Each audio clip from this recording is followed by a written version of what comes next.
Our second speaker this evening is Toastmaster Roxanne Hossein Powell. Toastmaster Elizabeth Beisiegel will be evaluating Toastmaster Hossein Powell. Please share with us what the speech objectives are and her timing requirements. Thank you, Toastmaster. Good evening. Roxanne is to deliver a 5 to 7 minute speech about her communication style and how it impacts her professional and or personal relationship. Tonight, she'll be working on vocal variety and facial expression. This is how a direct style communicator is described. Decisive, competitive, independent, confident, focused, results-oriented, ambitious, goal-oriented, and driven. She measures progress by achievements and successes and is motivated by challenges. She likes a busy, efficient, structured, and formal environment. Sounds like anybody you know? With her speech entitled, "Blame It on My Daddy and the Tropical Breeze," please welcome Roxanne Hossein. Well, that doesn't sound all that bad. Maybe even something to aspire to, right?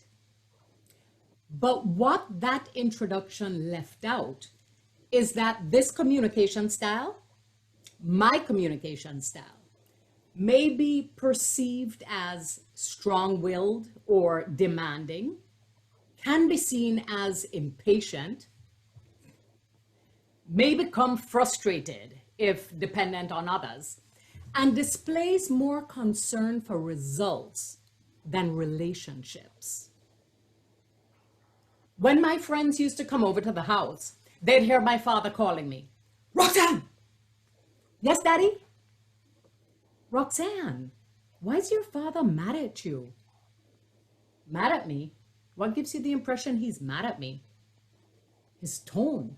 I'm like, "No, he was just calling me." Believe me, if my father were mad at me, you'd know.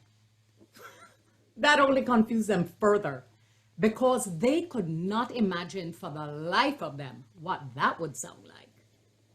However, it didn't seem strange to me because that was my normal. My father is a high intellectual, factual, practical, brass tacks kind of man, given to sense, but not sensibility. Let's put it this way. He has never been accused of being warm.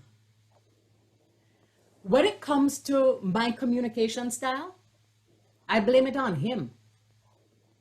My current communication style is still in flux because I'm working on overcoming some rigid ideas and ingrained behaviors that I developed by mirroring my father's style. And furthermore, the first half of my career was spent in Jamaica, where deference to authority within a very well-defined hierarchy is a part of the work culture. So there's a no nonsense, just get down to business. My direct communication style didn't have that much impact on the earlier years of my career. It wasn't until I moved into supervisory and management roles that the impact that this style has on others really became apparent. I remember one particular interaction I had with one of my employees. I was giving her her assignment of tasks and duties for the day. And she said to me, "You know, you could have said please." Now, because of how sensitive to the needs and feelings of others I know you all know that I am, you think that I apologized and said please. What I said was, "I'm sorry, you misunderstood. You're of the impression that I'm asking you a favor. No, I was giving you an instruction." I'm kidding. I wish. That's actually what I said. But don't worry, we had the kind of relationship where I could drop it like that. So she wasn't offended. but I recognize that I need to adjust. My emails, even worse. My standard response is a single word, acknowledged. You conveyed information, I got it. Now, I try to respond to work emails as soon as they pop up. So typically, I'm looking for what's required. I respond with the information and 30 seconds and it's done. That's how I tend to communicate with others. But what about when I'm on the receiving end, when others are trying to communicate with me? I have no patience for those sugary starts. How are you? If you have the time, would you mind, please? If you don't mind. And in my mind, all I'm thinking is, get to the point. You know what? Just let me know when you get to the end so I can start listening.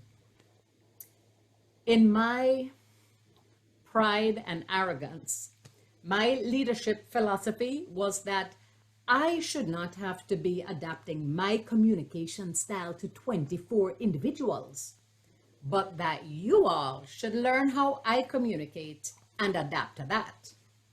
After all, how could I claim to be transparent and fair if I treat everyone differently? Again, I'm working on it. Now, I have left enough people crying in my wake to recognize that I must adapt. And I have. But the impact of my communication style on others really became cardinal about 12 years ago when I became aligned with a new colleague whose communication style is practically diametrically opposed to mine. I'm working on developing a more supportive style. My biggest challenge still today is being patient. When I say to him things like, how about you give me the upshot and then give me the backstory? He says, let me tell my story my way. And I'm training myself to listen because I'm told that this is an important trait for successful communication in a marriage. And he is, after all, my husband. I am working on it. Back to you, Toastmaster Schneier.